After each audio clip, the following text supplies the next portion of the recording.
Tax time is upon us, and if that doesn't mean your life is a little... Let's go back over here. Hey everyone, thanks so much for joining me today. We are coming at you with volume 1 of our new feature live stream here. It's February 1st, 2023. We've got a few new features inside Back on Stage, and I would love to show them to you here today. So we're going to jump right in here. I'm going to head over into my Back on Stage account. All right, so I'm here on the leads page. And what we've added in here, first of all, I'm going to tell you about is the company field right here. So we had some requests from people wanting to be able to add company information about their leads in the system, so they didn't have to remember to do that later when they're turning them into bookings. So we've got that there for you now. And of course, that exists as well inside your lead settings here. When you come to configure your lead form, you've now got the company field here as well. However, I would suggest actually, when you're looking at your lead form, I'm just going to toggle over to it here.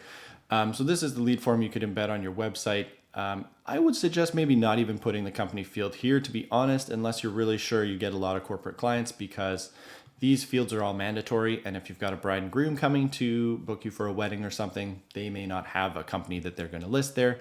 And that just is kind of awkward for them to have to put some sort of filler text in there just to be able to submit the form. So handy little tip there, but the company field is now available to you inside the leads area.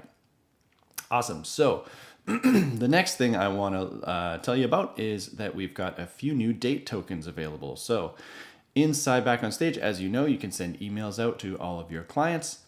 And previously, if you wanted to insert the booking date into any of those emails, you would come up here and you would select the date token here.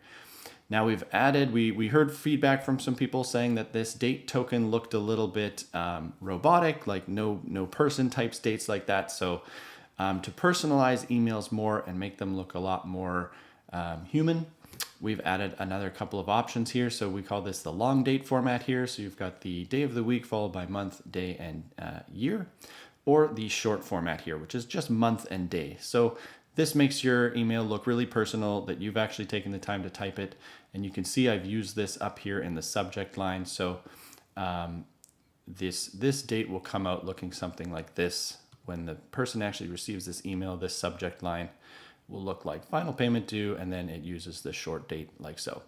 So that is super handy as well. And this brings me to my next point, our next feature, which is that you can now use tokens inside the subject lines in your emails. Previously, you could only do that inside the body of the emails here. So this is super handy. Now your emails, the deliverability of these emails will be improved a lot, because now they just look a lot more personal. You can use information from, their first name, last name, company name, of course, and date formats inside the actual subject line. So that should help your email deliverability a little bit. And so I also want to go one step further here. I want to show you one little token that we've got in the system that's fairly underutilized, because I think it's kind of misunderstood, but it's a super handy token. And it is this right down here under the invoice details. We've got total amount minus deposit amount. So when you're using this token, this is super handy. For example, if I'm going to send an email to my client reminding them of an invoice payment coming up like this, your booking's coming up on December 15th. You have a remaining invoice payment of $2,800 that is now due. The system is calculating this number for me because of this token. So I've used the total amount minus deposit amount, and what it's looking at is the total contract amount from this particular booking minus whatever deposit amount this client has already paid, in this case the $2,800 there. So that's super handy. It saves me having to do a lot of math on the fly. And the thing about the total amount minus deposit amount token, it's essentially kind of like a balance owing token, but the reason we didn't call it balance owing was because balance owing changes over time. For example, on day one, when you first send your invoice and contract to the client, the balance owing is the full contracted amount. As soon as they pay you a deposit, the balance owing has now changed. It's now the total amount minus deposit amount. And then of course, when they pay the remaining balance, balance owing is nothing. So we don't use that as a token, because if you were to have used that on your client contract, for example, The thing about that is that would change over time. So your contract would be changing. The wording on your contract would actually be changing as those payments are made, and that's a little dangerous. So the total amount minus deposit amount is always going to stay the same for you. So it is handy to use that in those invoices, or sorry, in those emails when you're talking about your invoices. The last thing today, one handy tip I want to share is a little app called AText. So inside Back on Stage, we don't yet have the ability to use email templates inside bookings. We have those in the automated lead follow-up emails only. Templates are coming though. That is a feature we are working on. But for now, what I recommend to everybody is this program called AText. It is text automation.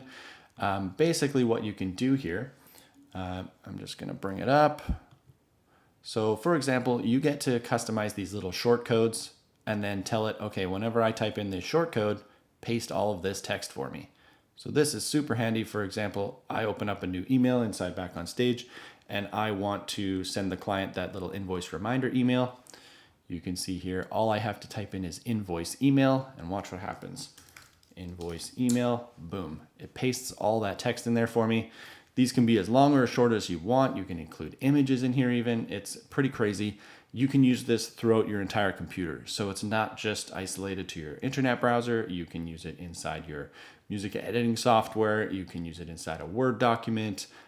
Literally anywhere you can copy and paste stuff, you can use that app. So it's super, super handy. I would highly recommend getting that. I think it cost me about $5 when I bought it, and that's just a one-time fee. So it's probably the best money you are going to spend this year.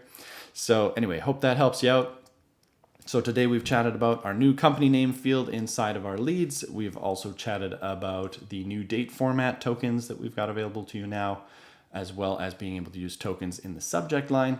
And of course, our little blurb about AText and yes, the total amount minus deposit amount token as well, which is hopefully going to help you out.